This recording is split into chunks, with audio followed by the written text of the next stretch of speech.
ആദ്യം തന്നെ നമ്മൾ ഇതുപോലൊരു കണ്ടെയ്നർ എടുത്ത് നെയ്യ് ഒഴിച്ച് ഇതെല്ലാം ഒന്ന് തേച്ച് റെഡിയാക്കി വെക്കുക. എല്ലായിടവും ഒന്ന് തേച്ച് റെഡിയാക്കി വെക്കണം. നല്ലവണ്ണം എല്ലായിടത്തും ഒന്ന് നെയ്യ് പിടിച്ചിട്ടുണ്ട്.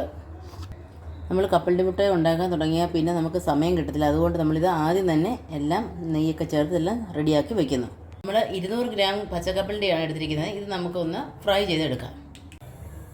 നമ്മൾ ലോ ഫ്ലെയിമിൽ വേണം പാൻ വെച്ച് ചൂടാക്കാൻ. നമ്മുടെ പാൻ ചൂടായിട്ടുണ്ട്. അതിലേക്ക് നമുക്ക് കപ്പലണ്ടി ഇടാം. അപ്പോൾ നല്ലവണ്ണം അതൊന്ന് ഇളക്കി കൊടുത്തുകൊണ്ടിരിക്കുക. അധികം മൂത്ത് പോകാൻ പാടില്ല. ഇളക്കിക്കൊണ്ടേ ഇരിക്കണം. അതിൻ്റെ ഒരു വൈറ്റ് കളർ പോകാതെ നമ്മളിത് മൂപ്പിച്ചെടുക്കണം. ഒത്തിരി മൂത്ത് പോയാൽ നമ്മൾ ടേസ്റ്റിന് വ്യത്യാസം വരും.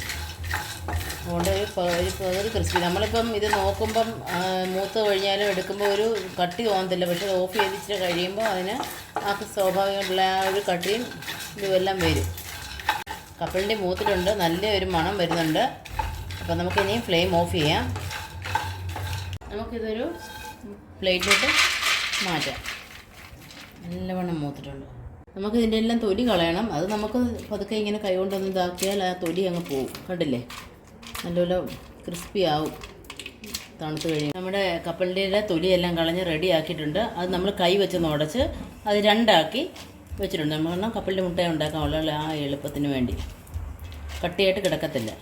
സാധനങ്ങളെല്ലാം ഇതിനെ അടുപ്പിച്ച് വയ്ക്കണം. കാരണം ഇനി ഇതിൻ്റെ അടുത്ത് നമുക്ക് മാറാൻ പറ്റത്തില്ല. നമുക്ക് കടായിലേക്ക് അല്പം നെയ്യ് ഒഴിക്കാം.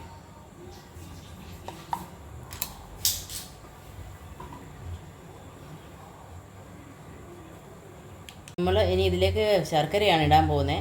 നമ്മൾ 200 ഗ്രാം കപ്പലണ്ടിക്ക് നേർപകുതിയാണ് നമ്മൾ ശർക്കര ചേർക്കുന്നത്.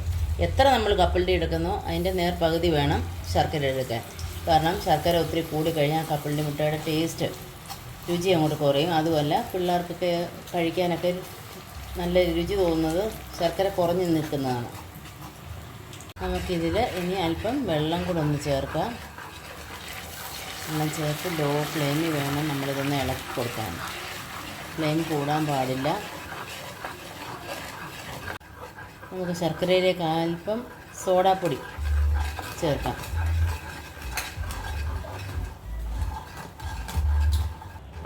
നമുക്ക് കുറുകി വരുന്നുണ്ട്. അല്പം എള്ളും ഏലക്കയും ഞാനിത് ചേർക്കുന്നുണ്ട്. ഇത് ഓപ്ഷനാണ്. ഇഷ്ടമുള്ളവർക്ക് നമുക്ക് ചേർക്കാം, അല്ലാത്തവർക്ക് ചേർക്കാതെ എടുക്കാം.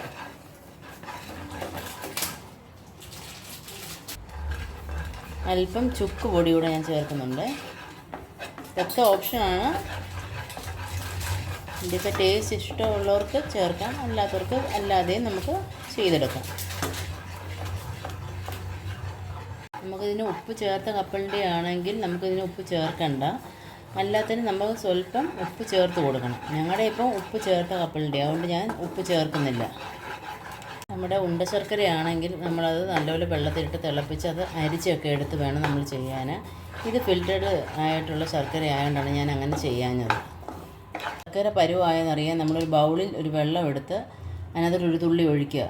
അത് കയ്യിലെടുക്കുമ്പം ഇത് നല്ല കയ്യിലെടുക്കുമ്പോൾ ഇതുപോലെ റൗണ്ടായിട്ട് ഉരുണ്ട് വരണം. ഉരുണ്ട് വരുവാണെങ്കിൽ ശർക്കര പരുവമായെന്നാണ്. അപ്പോൾ നമ്മുടെ ശർക്കര പരുവമായിട്ടുണ്ട്.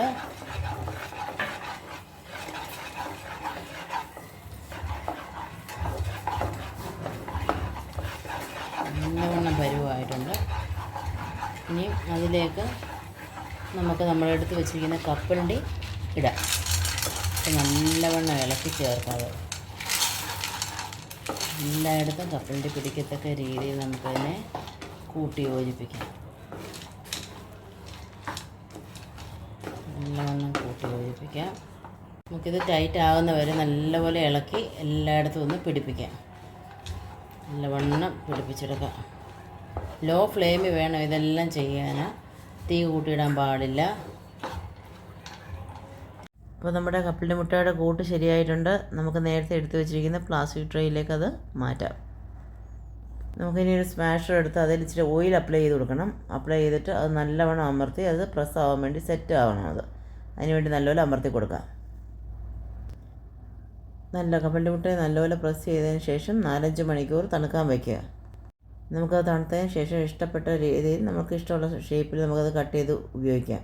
അപ്പോൾ കപ്പലണ്ടി മുട്ടയുടെ റെസിപ്പി എല്ലാവർക്കും ഇഷ്ടപ്പെട്ടെങ്കിൽ സബ്സ്ക്രൈബ് ചെയ്യുക. ഇനി വീണ്ടും നല്ലൊരു വീഡിയോയുമായി വരുന്നവരേക്കും നന്ദി, നമസ്കാരം.